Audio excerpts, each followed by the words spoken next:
Hey everyone, good morning. Good morning, good morning. Happy daily drop-in morning. Remember that for daily drop-in, we're live every single morning, Monday through Friday at 7 a.m. Eastern.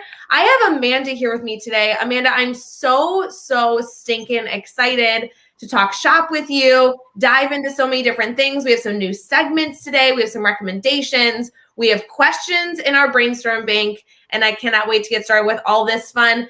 As you are tuning in, please make sure that in the comments you're throwing your thoughts, your questions. Let us know where you're streaming from. All things good morning. We will start off, obviously, after we kick off our introduction here with our morning cheers and be discussing anything that you need to get your morning started for the rest of today. So we'll be back.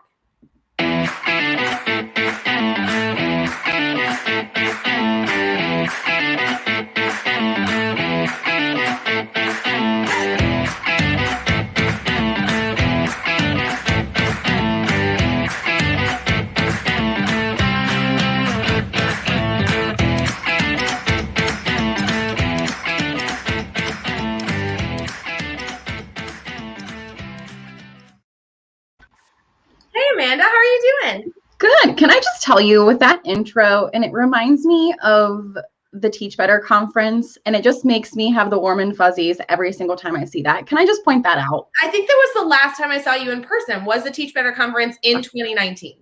Yeah, too long. Way too long, by the way. Way too long, way too long. Good morning to everybody. So glad you're here. Amanda and I are so excited to start kicking off your morning. Hope maybe some inspiration, for sure, a ton of support, and love connecting even further with not only people that we are able to invite as a guest on with us for the Daily Drop-In, but also in the comments. Mike is kicking us off in the comments this morning, which is so fun. Amanda, I am loving celebrating our morning with a morning cheer. So cheers, friend. How's your coffee this morning? Are you drinking coffee? I am drinking coffee. It is strong. You know, I'm used to summertime, so for me, getting up this early is like, whoa. I know, but a lot of people are going back, so I'm so excited that we're able to kick off Daily Drop-In again, starting in August, Monday through Friday now at 7 a.m. every single morning. So we're always going to be here to be accessible. Can we talk about that mug really quick? Because I feel like that needs to be a discussion. Absolutely. First coffee, then I lead. That is an Aspire to Lead mug in the swag store. I am such a fan. Aspire to Lead is a brand that Joshua Stamper is incredible at building. It has a podcast connected to it. If you are in any way aspiring to be a leader, you have to go connect with that brand. That's so cool. Yeah. The moment he came out with this mug, I also have the t-shirt. So just saying, this is my life. Well, if you ask my students, they go, have you had your coffee this morning? If I'm having a rough day. So they just know, like, Mrs. Oh, I almost said Miss Post. Mrs. Boland needs her coffee. Okay. I know. Wait, but that's a legit thing because you just got married, and every teacher kind of knows this. When you get married, your last name if your last name changes, now it's an entire shift. Is this your first school year with this new last name, right? Yeah, 2 months ago today I got married, so 2 months of marriage. We're still married, so woohoo! But yeah, it was funny because my students last year, they got to see the whole thing. They got to see the engagement, and then they were really disappointed that they didn't get to come to the wedding. Sure. I had parents messaging me like, oh my gosh, my son is so upset that he can't come to your wedding. And so I had questions from them. They kept saying, oh, can we still call you Miss Post? Because, you know, we're not going to remember your new name. And I said, you can call me whatever. I was in the grocery store about a week and a half ago, and I hear Miss Post, and I whip around and I go, oh, I now have 2 names to respond to. So it's so fun. You know, Amanda, I am, first of all, the wedding photos that came out, like, holy smokes. If any of you listening right now, as you're kind of like getting ready for your day, we know that a lot of you are kind of like preparing your morning while you're watching Daily Drop-In with us, which we love. So continue with it, have us on in the background. But a lot of people love to like see wedding photos. If you're that person, go look up Amanda's wedding photos. They're just so classic and just beautiful. And I'm so excited for you to kick off the year with kind of this new chapter of your life that's starting. I know. It's very, very weird and odd, and seeing, the signs I had that had my name and now they're different. And trust me, when I get the full thing of wedding photos, they will be everywhere and you won't be able to ignore them. So just be prepared for that. Amanda, I know that you are new on the team. You're a new member of the team, but you also have literally, I think, been involved since the beginning of Teach Better as a company in general. I mean, you were around when Teach Better wasn't even Teach Better. But before we get to all that, if people aren't connected to you in this professional manner, maybe they follow you on Twitter already or stuff like that. What do you do? What's the deal? Like, who are you? Tell us a little about yourself. I am entering my 9th year in the classroom. This will be my 5th year as a second grade teacher. I did spend my first 4 years teaching in kindergarten.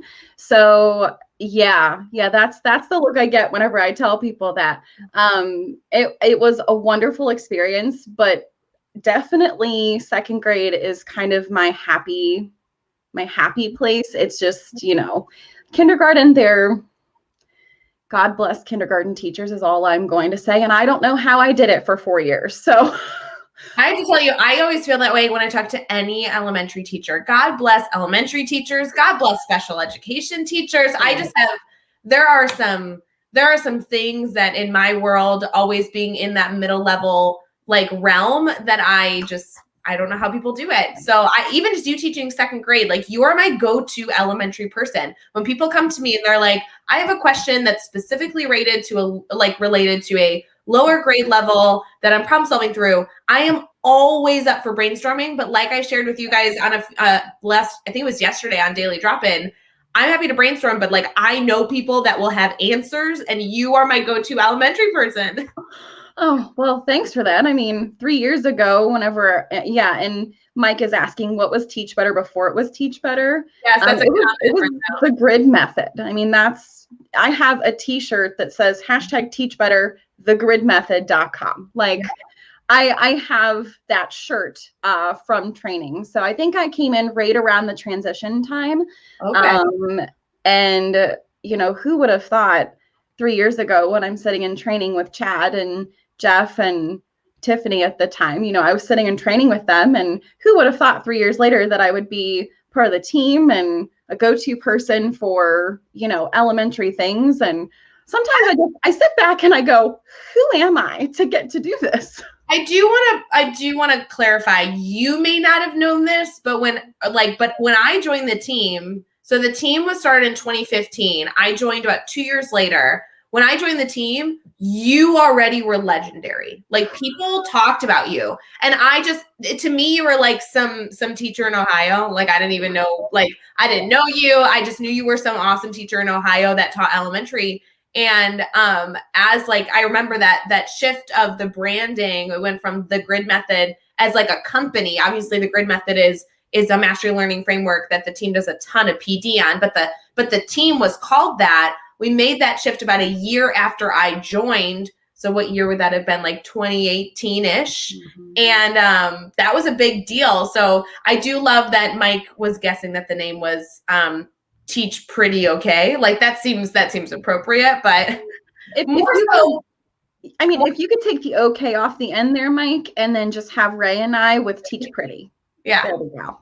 Well, the reality is like, when I joined, the team was only doing support in mastery learning, only doing support with the Grid Method, which was incredible because Chad and Jeff at the time were transforming classrooms already with this concept. And as we kind of developed, as the team grew, as our network grew, we realized, oh my gosh, we are all so passionate about mastery learning. I know even the questions we're going to get to later in a future segment have to do with mastery learning, but it's not the only thing we do. Like, we love to publish content and support teachers in a million different things. So I love it. I see that Jeff's popping in with the official date of that change back in 2018, July 23rd, 2018. That was a moment. Wow. That was a moment.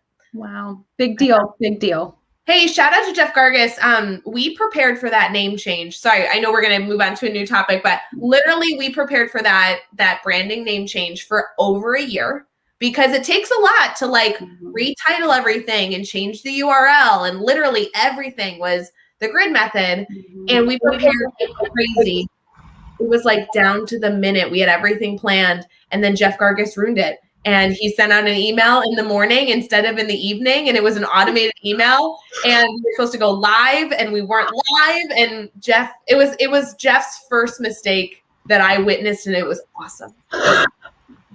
Well, I want to point out it's totally different, but name changes are hard because I have been changing my name on everything, and there are still things that I think of and I go, oh no, I haven't changed my name there. So I understand the process of name changes. I think a company might be a little harder, but No, but even for people that are listening right now, even if you haven't changed your name, like if you've moved ever, like it's the same with changing your address. Like 1,000 things need to be updated. Mm-hmm. Yeah, and I did that a year ago. So I moved a year ago and changed my address, and then I got married. So terrible. Hopefully no major life changes when it comes to me needing to change anything anytime soon. Ugh, that's good. Stay consistent. Amanda, did you mention what you do on the team? I don't even think you did. No, I came on this summer recently as the community relations manager. And so essentially what I do is I kind of support everyone from every one of our networks, depending on, if you're a podcaster or a speakers network or an ambassador or our new mastermind facilitators. And so I just kind of support, and I'm here to uplift and be there for anything anyone needs. The little fancy postcards that come out, my handwriting's being seen everywhere. I'm like, oh, that's my handwriting. Oh, that's my handwriting. So I feel like, Amanda, you're like the warm and fuzzy person of the team. Like if anybody receives something from the team that like makes you feel warm and fuzzy, it's probably from Amanda. Probably from me. It's okay. I love it. So good. Jeff tells me what to do anyway. It's fine. Great. Yeah. I'm loving all the comments coming in right now. We're streaming on Facebook, YouTube, Twitter, and Twitch, which we do every single morning for the daily drop-in at 7 a.m. Eastern. Also, don't forget, if you're listening to this after the fact, it is an episode at Teach Better Talk Podcast, which you'll be able to see every single morning, a brand new episode from the previous day. I am seeing so many comments on the fact that people are just like celebrating that you are this all-star elementary teacher. I know that our questions that we have today are from the Brainstorm Bank related to being an elementary teacher, kind of managing all the pieces. So should we transition and kind of get to that topic since it looks like the comments are already getting us there? Let's go ahead. All right, let's get started. Before we get to the Brainstorm Bank, we are going to start with some good news this morning. So let's start there.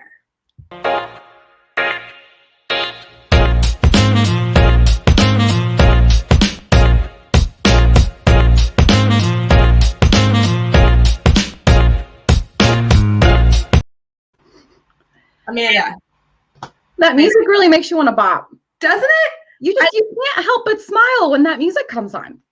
I am a fan that we start with like the classic Teach Better jam and rock and music, and we end with that too. But then in the middle, there's all these little ditties. Like I'm a fan. We have a new segment coming later today for Daily Drop-In, and that is a brand new ditty nobody's heard. Yay, new ditties. New ditty.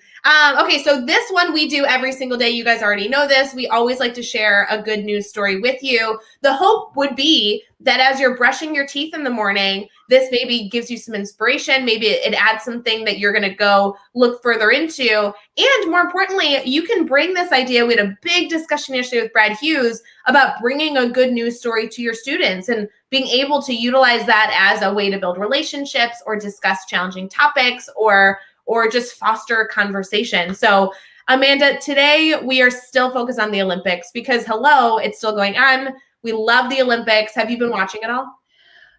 I will tell you that I am a selective Olympics watcher. Sure. So I only watch certain events because not everything interests me, and that's okay. Yep. I will say I caught some horse riding yesterday and some weird indoor track cycling I didn't even know was a thing. Cool. I was dog sitting my parents' dog yesterday, and it just happened to be on. So I've caught some random new things this year, but I'm an Olympics fan, specifically gymnastics and swimming. They're my two things. Yeah, and those have been so popular in the media. What I like about the good news article we're going to share today is it's kind of like a 5-part element, because you said that you're a selective Olympic watcher, meaning that you really want to make sure you tune in. If you're going to dedicate your time to tune in to watching something of the Olympics, you want it to be entertaining, valuable, you like to know the rules. This is the perfect article for you because it's highlighting the 5 classy Olympic moments that should win a gold medal for inspiration. So you could choose to only go watch these segments because you know that they are uplifting and meaningful and has something to look at. So I thought this would be really good for teachers if they wanted to bring 1 or all 5 into the classroom.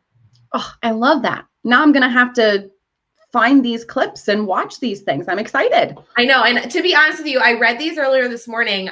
I don't think I've seen any of them. So I know I'm telling all of you this now live. Obviously, these videos for Daily Drop-In are saved, not only where you're watching them on Facebook, YouTube, Twitter, and Twitch, but they're also saved like in the podcast episode. So at some point you have to rewatch this video and specifically look up these segments. The first one is a swimmer wins gold and tosses it to a teammate in the bleachers. I would love to see that. Oh, I know. It looks like Caleb Dressel was tossing his gold medal to Brooks Carey. They have been swimming together and he was sharing his Olympic gold, which I would love to see that moment. It's actually linked here in the article that you can see that small clip on Twitter, but I encourage you guys to go check that one out. I just feel like that's always such a good moment, right? Witnessing someone's wonderful moment and then watching them share it with somebody else. Like, yes. It feels. I love it. Yeah. This next one made me nervous when I first read it. Runners crash, but then join forces to cross the finish line together, which, like, these are good moments. Yeah. I might tear up a little bit. This is just people being great people. I know. It looks like there was 2 incredible runners competing in the Olympics that fell, that really struggled to get through the race. And you watch them pick themselves up. They help each other get up, and they are walking to the finish line hand in hand, making sure that they cross the line. So I love that stuff. Number 3 is high jumpers decide to share the gold. It looks like there was a tie in the high jump, and they were celebrating the fact that they were sharing the gold together. I saw that one, and it was, on in the background, but it was amazing because the moment they finished, the first thing they ask is, can we have 2 golds? And the guy's explaining the rules like, well, you can, but there could be a jump off.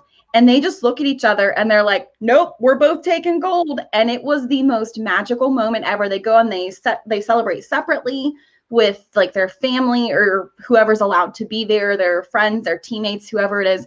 And it was amazing because it was 2 people who had worked so hard to get there. Yeah. And they decided to share that with someone else because why not? Why not have that opportunity to help the other person? Because if they'd gone to a jump off, one would have won gold, one would have won silver, and it would have been great still. But 2 gold medals is better than 1. I'm just saying. I love it. You definitely have to go check that one out. The next one here, number 4, is brother and sister score first ever same day gold medal wins. Can you imagine, first of all, going to the Olympics with the sibling, second of all, winning gold along with your sibling, and winning gold on the same day? I think in different sports, maybe in the same sports. Hold on, I'm looking here.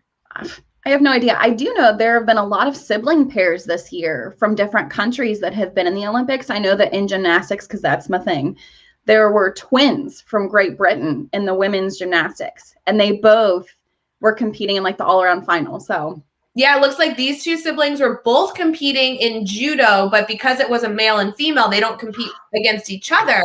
They were competing in different spaces. So, wow, both both Japanese brother and sister. That's so cool. Could you imagine training with that person your entire life growing up? And then can you imagine like their parents, how proud they are of both of their kids I know, like it makes you want to cry. Like I think of my mom and how proud she is. Hi, Mom, if you're watching or listening. Hi, Mom. Or watching later. I don't know. She gets really excited whenever I come live. So, it's like my mom being proud of me for that. I'm like, oh my gosh, like 2 siblings to win a gold medal on the same day. That's amazing. Yes, it absolutely is. And I think that each one of these stories, and we still have 1 left because there's 5 total, each one of these stories have such incredible moments that you can discuss with your students, whether it's pulling up a clip so you can kind of use that multimedia to introduce this idea to students. There's then a few paragraphs here. I'm on goodnewsnetwork.org. So there's a few paragraphs here where you can provide some context to students, and then think of the discussions you can have. I mean, when you're talking about brothers and sisters, that's a whole separate avenue you can go. Winning gold, sharing gold together, the sportsmanship of crossing the finish line together. I mean, these are really inspiring stories, not only as individual humans appreciating these moments, but fostering really wonderful discussion with our kids. I mean, it doesn't get better than this. And especially for people going back to the classroom within the next couple of weeks, this is still extremely relevant. Oh. You know, the Olympics are, I mean, that's one of the most important things about, you know, bringing things into your classroom is you want the students to be able to relate to them, or, you know, they can say, hey, guess what? You know, the Olympics just happened. Let's talk about this. So, oh, I'm so excited about these. I'm going to have to get this specific link from you because I will be using this when I go back in a couple weeks. So. Yeah, I'm telling you. And guys, this is relevant no matter when you're going back, how you want to bring this up. So feel free to share all these stories. We always are trying to share some good news with each and every one of you every morning on Daily Drop-In. So you not only get some inspiration for yourself, but also can extend and share to others, which is awesome. Okay, this last one I found super interesting as a middle school math person. There's a mathematic professor who won the cycling gold. And he's 30 years old. He's a PhD in mathematics, and he won the gold. And after 91 miles of pedaling, they won. I just think it's amazing. 91? Yep. Okay. I don't even like to pedal a bike for like 5 minutes, let alone 91 miles. It's amazing. Yeah. Stunned the world with an incredible victory in women's road race final. Wow. So cool. Oh my gosh. Like think about that too. Think about, you know, she's a professor. You don't have to just be good at one thing. You can be good at many things, and just, oh my gosh. Oh, I'm so excited for her. Woohoo! I know. I love the good news. Cheers to all of you. Hopefully you're having a good morning so far. We've been live for 20 minutes. We're going to transition into our next segment. But Amanda, I just think the good news element is important, that while we continue to see elements that can bring us down, that cannot uplift us in the news, spending some intentional time to celebrate the incredible things going on in the world, whether it be the Olympics or 1,000 other things, it's a great spot. So shout out to Brad Hughes for sharing this resource with me, the goodnewsnetwork.org, but also the ability to bring these ideas to students is so fun. We will be back here in just a second. Continue with all the comments, guys. We are moving into our brainstorm bank.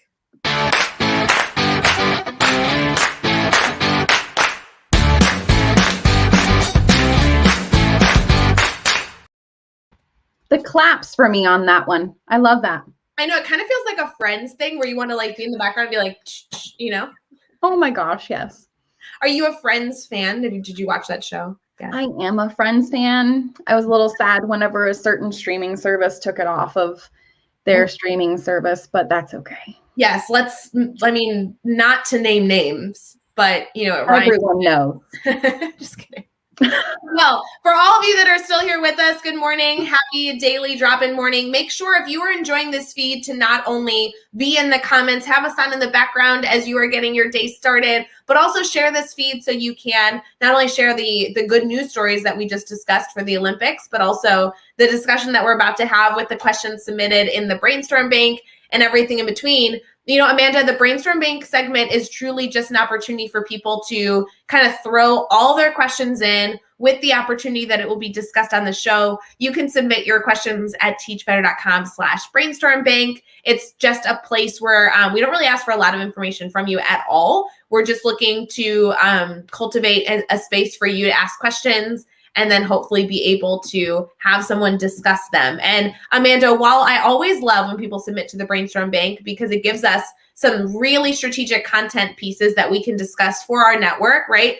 Daily Drop-In was created for us to be accessible and be here when you need us. But I pulled some questions today that really had to do with the work that you do as an elementary teacher in mastery learning. Oh, well, I'm in the hot seat now. Let's see how this goes. You are in the hot seat. Before we get into all that, tell me a little bit about your journey using mastery learning, because when I heard about you, you were already like known in my bubble as the mastery learning elementary awesome go-to person. How in the world did that happen? I have no idea. No, so we were lucky. Our district, our curriculum director at the time, who just retired, he brought Chad in for an end of the year PD, just kind of to introduce the grid method. And I remember sitting there, and at the time, Maggie Gifford was my teammate. If you haven't connected with her, please go do so. She's teaching first grade now at a different building. I miss her, but hi, Maggie. We decided, okay, like we're going to go and see what this is with a 2-day training. So luckily our local ESC grant, a grant was funded. So we were able to attend the training, the 2-day training. And I will tell you, we sat there. We were a little overwhelmed at first because there are a lot of moving pieces and parts and things, but we're like, you know what? We're just going to jump in. We're going to see how this goes. And if we fall on our face, that's okay. We're the only ones in elementary in our district doing this, and nobody else will have to know. It'll be fine. So we split up the work and we started with a math grid. And I will tell you that the first math grid was very painful, mainly because you're dealing with 7 and 8-year-olds. Yeah. And it's a whole different way of thinking for them that they probably haven't been exposed to, just because so much of our lower elementary especially is guided instruction, because you're teaching kids how to read and how to deal with numbers, and it's a lot.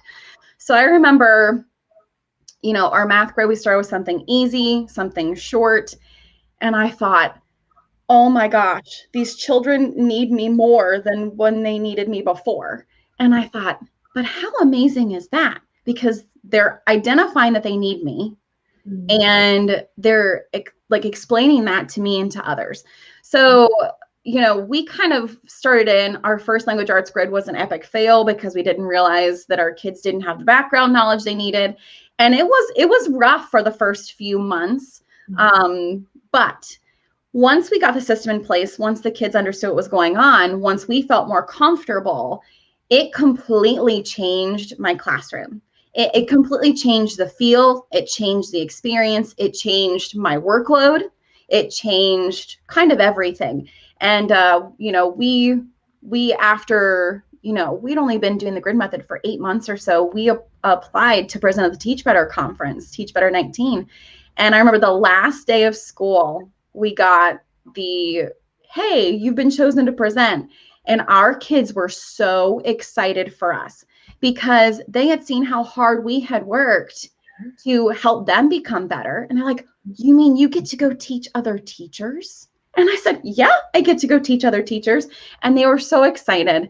And so from there, I've grown and built this bank of grids, and my mindset has completely shifted from a teacher-centered classroom to a student-centered classroom. And, it's just, it has changed everything for me. In 3 years, my entire teaching career has just done a complete 180. And I feel teacher burnout, but I don't feel it like I did before, because I feel like I'm prepared on the front end. And that way I can kind of dive into what I need to on the back end. And I don't have to spend as much time with everything once you kind of have it set up. So I am, trust me, I will talk mastery learning to anybody who asks me, and I will tell elementary teachers everywhere that it's possible. I know that it took a few years, but I think this year we're going to have teachers in most of our grade levels in my building at least doing some sort of mastery learning framework. And so it's taken a few years, but people are jumping on my crazy train, and, Well, I love it. I think it's great because it really shows that it is not an overnight process, right? Every time we implement a new idea, it takes time, and there's going to be hurdles. I mean, your analysis of, the first few months are really hard. That's my story too. And so as you're looking at an educator, whether they're implementing mastery learning or not, although our questions are going to be a little bit more focused on that because people were asking in our brainstorm bank, which you can submit your own questions, by the way, at teachbetter.com/brainstormbank. But regardless, our overarching theme this week is about implementing a new idea. And anytime you're implementing a new idea, I love that you had a partner in crime that was helping you. I love that you interacted with hurdles, and that didn't mean that you gave up, but it means that you adjusted or sought out support. And then you also were sharing what you were experiencing with others. And so whether the teachers in your building started taking that on, started taking interest because you were sharing big wins, or just the fact that you were being a learner, that really does percolate then throughout not only our colleagues, our staff members, but also our students, and seeing that we are taking on new challenges and able to find success in those moments. So I love your story about that, Amanda. I think that that's so important for us all to consider. Yeah. And I love, Alex has a question here. It says, what was my motivation to continue through the challenges? I mean, I think the thing you have to learn is that you're a constant student as well. And if I'm asking my students to, fail, your first attempt in learning, and then get up and try again, how can I not be a model for that in my classroom? So I think that mindset shift came in, and it was necessary for me, because before I was okay, we're done, let's move on. And I really wasn't doing what was best for my kids. So I think, to answer Alex's question, I think for me, it was just being that example for my kids that, hey, this went really terribly, but it's okay. Tomorrow we're going to try again. And that showed them that they could also do that with their own learning.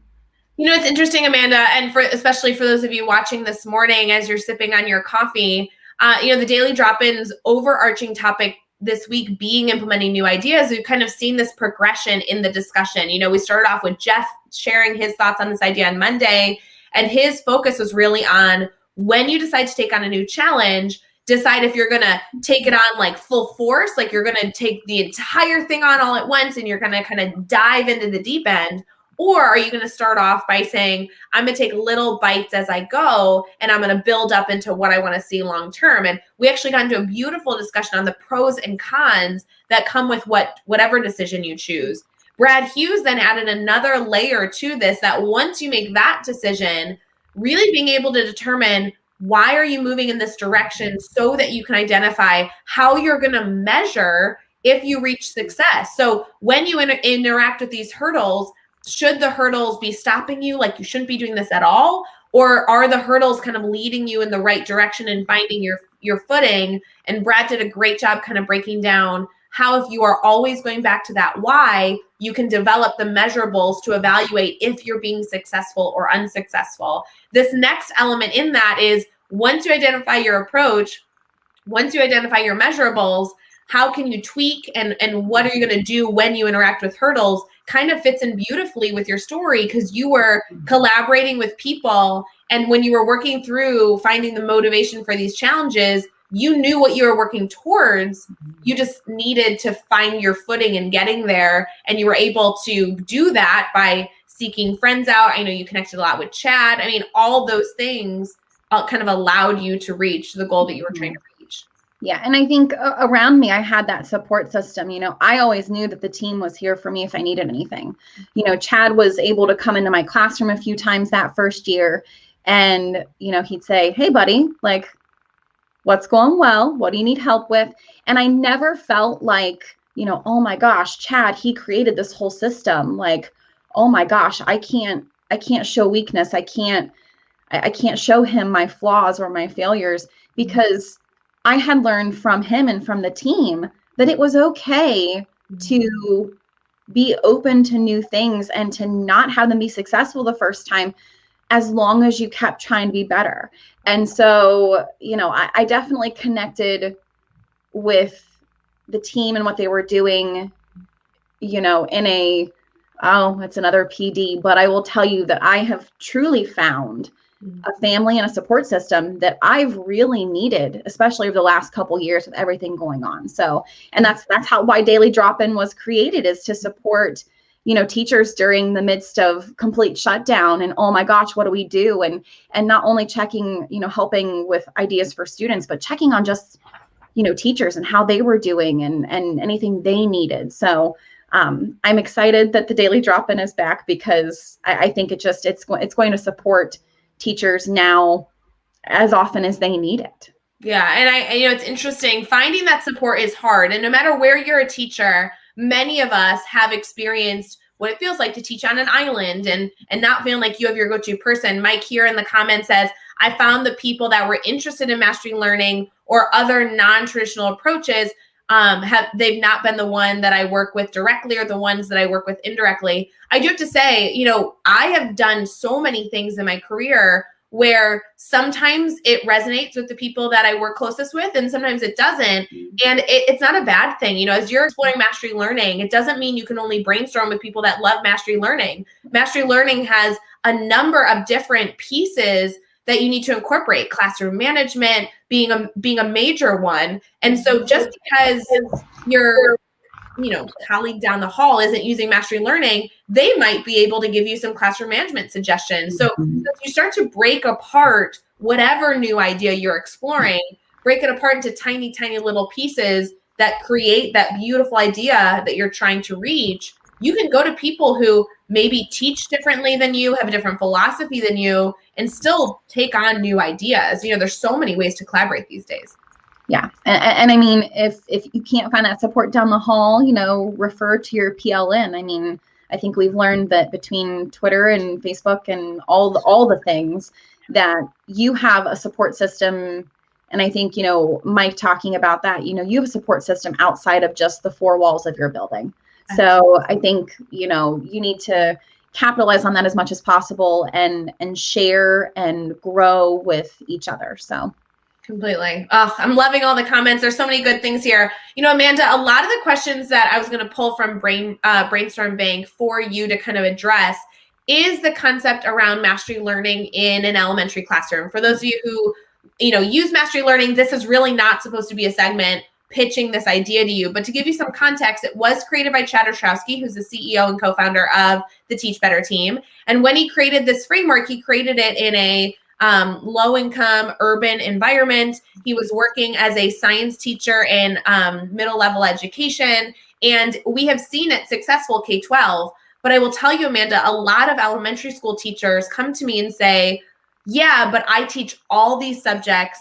How do I incorporate mastery learning in my own classroom? Where do you even begin? And so with this overarching theme this week about implementing new ideas, if we could spend a few minutes specifically focused on mastery learning, what is your advice to an elementary school teacher that says, okay, I know this was created in a middle school classroom, but I also know that it's been successful K-12. I know that it's been successful in every content area, in every state and community that it's been incorporated within. But where do I personally start on this journey if I teach 5 subjects plus and, I'm working in kind of an elementary world? Yeah. Don't start with all 5 subjects. Good. I can tell you that. Yeah. When we first started, it was very overwhelming because there really wasn't a whole lot of experience within elementary classrooms. Mm-hmm. And we were you were super early on in this. Like we were just starting the research, we were starting all these pieces, but like I said, you were kind of diving in full force. There was a lot of research for individual pieces, but not the framework holistically. So sorry to interrupt, but that's awesome. Oh, you're fine. And when asking the question of how does this look in an elementary classroom, there really wasn't someone I could specifically talk to who was in the trenches in an elementary classroom working on this. So I think, what Maggie and I did is we took everything and we decided that we were going to start with something that was going to be an easier concept for the kids because they're learning a whole new way of learning. Yeah. And you're trying to teach content through that. Now, I will say that since that first year, I do an intro grid or a back to school grid every year with my second graders. And essentially what that is it includes a lot of our classroom and school rules, community building within our classroom, getting to know the building, getting to know people in the building. It includes that taught through a grid, because one thing that I found, and especially if you're starting out with littles like I have, is it's really hard to teach a new concept and a new procedure at one time. And if you're an elementary teacher, you know what I'm talking about. You can't come in the first day and start talking about, addition facts and teach them how to do the math fast fact thing at the same time, because it's going to be too much for them to handle. So I think the biggest thing I would suggest is, if you are interested in starting, a mastery learning framework of any kind, I have experience with grid, whatever your decision is, start with something that is easier conceptual wise, so you can teach the procedures. And it's funny looking back to that first year, we were teaching arrays, and for us it was the easiest math topic we would have all year. It was in October, I think, so we had enough build up with the kids, and it gave us time to create a grid because our training was in August. So it gave us time to kind of figure that out. And now that I look back, I go, man, I really wish, and it probably would have gone a little bit better if I had started with an intro grid of some sort. So that's kind of my biggest thing, is start with something that's going to be easy for them to learn the procedure and not so heavily weighted in the concepts. Yeah, Holly Stewart's jumping in, who's an incredible member of the Teach Better family and a Teach Better ambassador. She says, I'm not an elementary level, Amanda, but I found the same thing in middle school. Take it one step at a time, a new thing at a time, introducing the grid method. I love intro grids. We actually facilitated a number of webinars this summer on how to build an intro grid. If you're looking to get that support, yes, there's a ton of resources in the academy, but there's also a lot of people sharing introduction grids during this time every single year in our private Facebook group. It's at teachbettergroup.com. I just really love it. It has a search feature. So if you join that Facebook group, go to the search bar and search introduction grids or intro grids. You're going to find a ton of examples. And like Amanda said, it really is focused on like how to introduce procedures to your students. And then once a procedure is set in place, getting them some time to actually practice those procedures over and over and over and over. Alex says, shout out to Holly's amazing Teach Better blog post about intro grids. Ooh, head over to teachbetter.com/blog and apparently go check that out. I have not seen that blog. What is he talking about? And it's Holly's first blog, which is exciting. Yeah.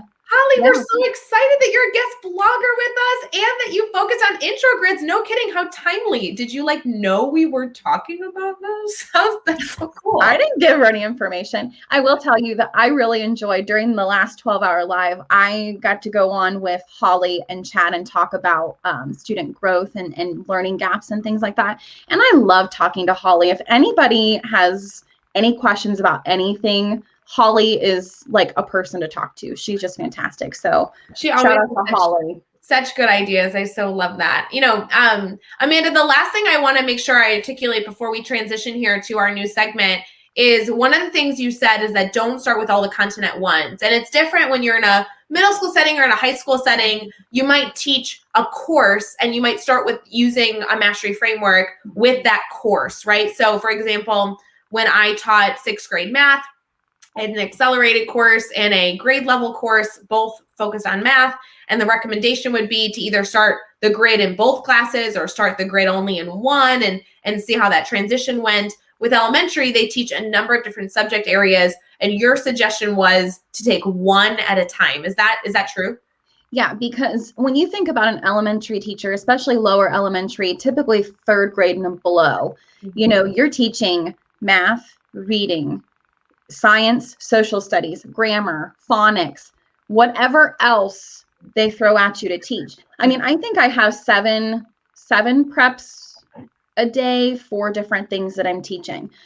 So I'm saying right now, do not start with your hardest subject, like the most difficult thing for you to plan for, and do not start with more than one. I know that we have a couple 6th grade teachers in my building who are just starting their first grids this fall. And, we just got a brand new reading program that we are muddling through. I'm still trying to figure out grids for that. So don't worry, it's not just people who are starting fresh. It's tough when you're doing it differently than what you've been doing it.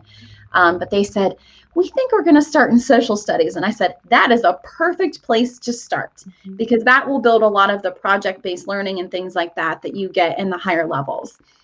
I want to clarify that would be the worst subject for me to start in. I think that's my weakest area. It's the only subject I've never taught, and it's the subject that makes me so nervous. Like anytime I'm at a workshop with educators and I interact with the social studies teacher, every time I'm like, bless you.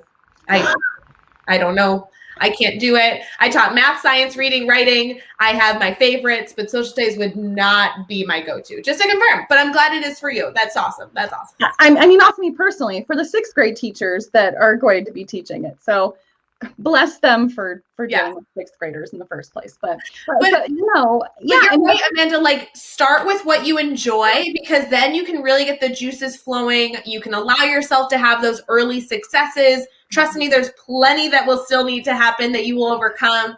But if you feel like you're starting with your favorite unit or your favorite subject, you're going to just feel more confident. You're going to be able to know what questions to ask because you already have such a strong background knowledge in that area. Yeah.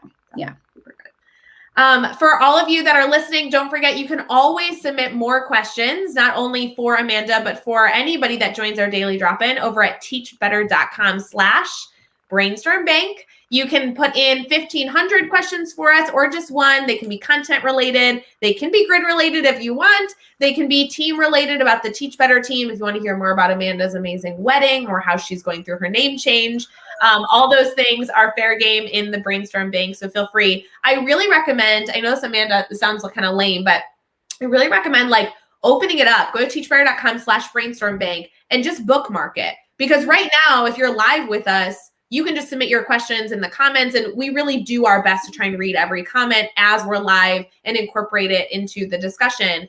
But like when you're in the middle of your day and something comes up and you're like, oh, how am I supposed to like overcome this? Of course, go to the person down the hall and call up your best friend that teaches across the community, but also throw it in the Brainstorm Bank because we'd love to brainstorm that with you too. So these aren't just for the moments where you're in the morning sipping on your coffee and you think of something great, but it is for the moment where you're stuck, and hopefully we can talk about it within that 24-hour period. So just an easy spot for all of you. Amanda, are you ready to get to some recommendations for the week? Because on Wednesdays, we recommend things we love, and I have a really good recommendation for us this week. I am so excited. All right, let's get started.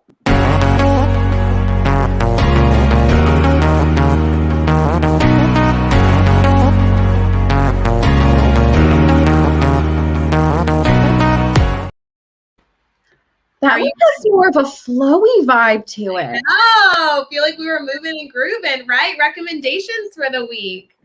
No, I think it's important, you know, guys, we for a daily drop-in every single morning, Monday through Friday at 7 a.m. Eastern, streaming on Facebook, YouTube, Twitter, and Twitch, and then obviously also housed in Teach Better Talk podcast episodes. Like, we want to make sure that this week is valuable. And we always have this overarching theme, which we've discussed a lot so far this week, of implementing new ideas. But as you're doing that, as you're chewing on these concepts, what a good opportunity for us in the middle of the week as we continue to discuss a lot of these pieces to give you some resources. So whether it's going to be a book or a podcast episode or a person, we want to make sure that we're able to recommend something to you to continue your exploration, whether it be in the theme topic or in something that's come up so you can continue to be a learner. So I like this segment, Amanda. I think this could be cool. I'm excited. I feel like this is going to be like that bite-sized PD that everyone's going to need in the middle of the week, especially once everyone's back to school. I know some people have started, some people are getting ready. If you need something in the middle of the week, it may just be that moment of, oh, here's something new that I can look at or try. So I'm excited to see the recommendation for today. Well, and I think it's going to be valuable that it can be a number of different media modalities, right? So like 1 week, for example, today we're going to be recommending an entire book, but it's actually very strategic that it's not going to be a big chunk. I have a lot of recommendations for you here in a second. But next week could be a blog that maybe is only a few paragraphs that you can go consume and get some ideas and connect with the author, or a podcast episode. I love listening to new podcasts. We'd love to be able to every week kind of bring you a new person to connect with, a new concept to connect with. That's the goal of all this. So Amanda, this week, I feel like if you've been connected with me for a while, you've probably heard me recommend a book to you. I grabbed it off my bookshelf this morning, but it really fit with our theme. And so rather than fighting it, I am going back to this almighty resource that I always talk about because it works really well with us. I'm excited to hear. No. So this is a book that I legitimately talk about all the time. So I'm so sorry if you've heard me discuss this before, but I want to make sure we connect it to this concept of implementing a new idea. You know, Amanda, today we focused a lot on this concept of mastery learning, being a new idea you might be incorporating, but new ideas that we implement in the classroom, especially at the beginning of the year, can be massive ideas or teeny, tiny ideas, like a new idea that you have to get to know your students better, or a new idea you have to change up a space in your classroom that you're going to maybe incorporate flexible seating, or maybe the new idea is truly that you are going to be a better staff member this year, or you're going to build relationships with the people that you work with. I mean, new ideas are endless. I know a lot of comments about new ideas that I received in my DMs was like the new idea of not wearing black every day, because I apparently wear black all the time. So like, I wore black today. I didn't even mean to match you, but it's okay. I love it. But the whole point of this is like, regardless of how big your new idea is, everybody has small little things here that they're looking into. And for me, this book is the perfect thing to look into if the new idea or new goal that you have for yourself is related at all to grading.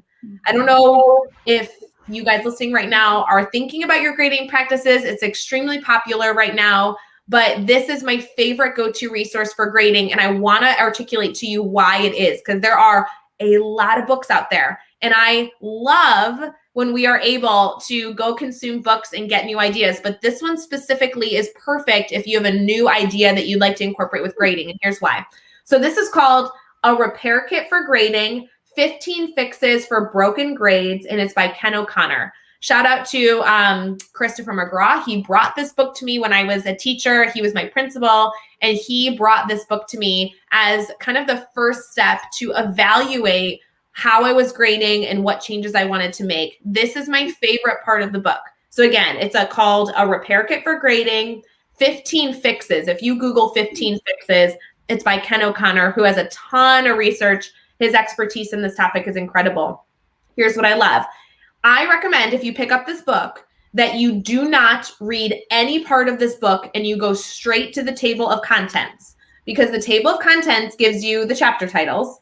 And the chapter titles is what I love about this book, because every chapter title is essentially a fix, a change you can make to your grading. And so don't read the whole book cover to cover. I want you to go to the chapter titles, and I want you simply to read the titles.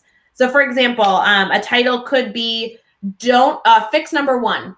Don't include student behaviors like effort, participation, adherence to the rules, etc. in your grades. Only include achievement. So every chapter title is like a statement like that. So another one in here is fix number 2, don't reduce marks on work submitted late. Provide support for the learner. So there are these like big topics that you could do one thing to adjust your grades.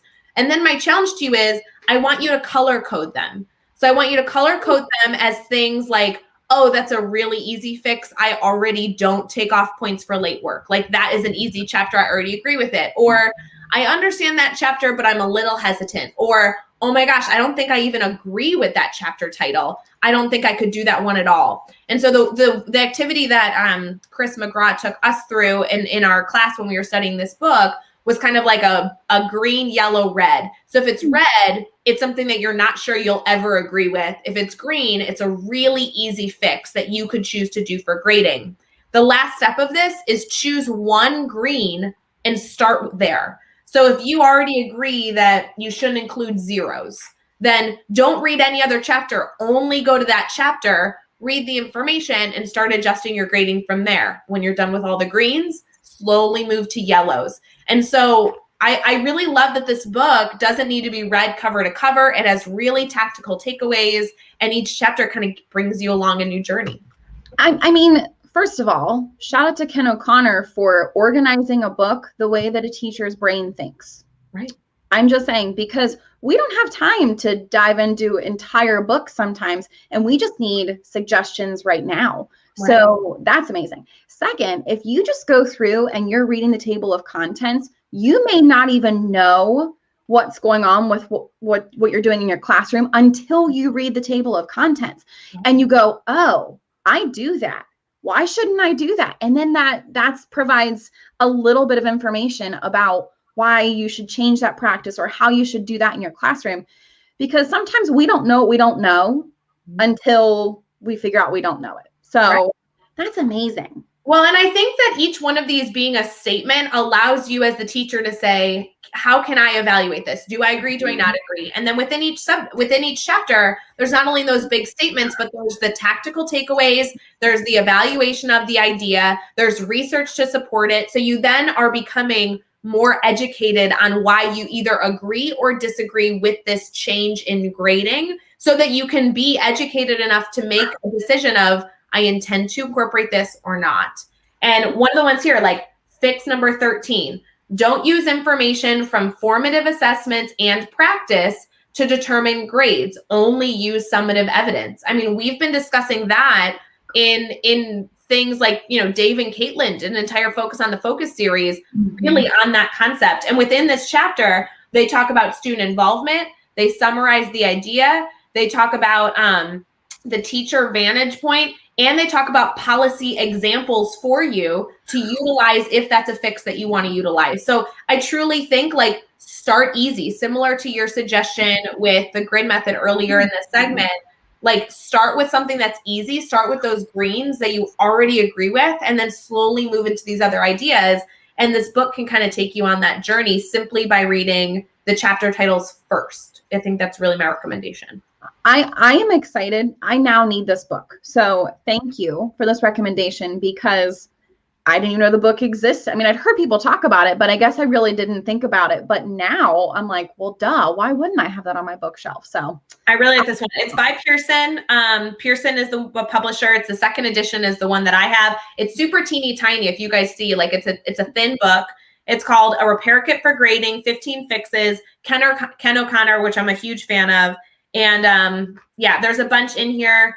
So I'm a huge fan. That would be a recommendation for the week for our Wednesday recommendations we love segment on our daily drop-in. Just making sure that as you guys continue to think through new ideas, new concepts that you're working through, a new strategy that you could look into if grading is on your list to explore for this year. So kind of fun. Excellent first recommendation, Ray. I love that, Amanda. Thanks. I appreciate you. I always make me feel so good. I just love chatting with you. It just always makes me feel good. So I know. I can't believe that our daily drop-in segment is almost over. I love coming live every single morning with all of you, bringing in new guests, kind of hoping to sprinkle in inspiration, support, and new connections for each and every one of you. Amanda, I so appreciate and value not only our friendship, but working with you because you always have a solution-focused approach. And you're always willing to share. And I want to make sure that everybody here understands that they can reach out to you. You're on the Teach Better team. You're doing incredible things, but you're also in the trenches, serving elementary students every single day and kicking off your year. So as you continue to incorporate new ideas, I hope you keep us updated on how that goes. Oh, absolutely. And I mean, for anyone needing anything, I am on Twitter and Instagram at Amanda Bolin 1513. You can also email me at amanda@teachbetter.com. That feels weird, by the way, having that Teach Better email. Oh my God. Love it. So, feel free to connect with me. I was just talking to an educator yesterday who I'm going to send her some examples of things I'm doing in my classroom because she wants to start grid in her elementary classroom. So I'm always open to discussions, and you guys just let me know if you need anything from me. I love sharing because it works so well for me. Why would I keep that a secret? Why would I keep that to myself? I want to make sure everybody has the opportunity to feel successful. Well, for everybody here, Amanda, thank you so stinking much. I hope you join us again for the daily drop-in anytime you have the availability. We're going to do our final cheers with our last sip of coffee. Hopefully you've already brushed your teeth. Make sure you put down your toothbrush. Cheers. Happy daily drop-in morning. We will see you again tomorrow morning, like we do every day, Monday through Friday at 7 a.m. Eastern. We will have Caitlin Giordano on with us, and I can only imagine the suggestions that girl has on incorporating new ideas. Have a wonderful rest of your day, guys. We appreciate you, and we'll see you again tomorrow morning. Bye, guys.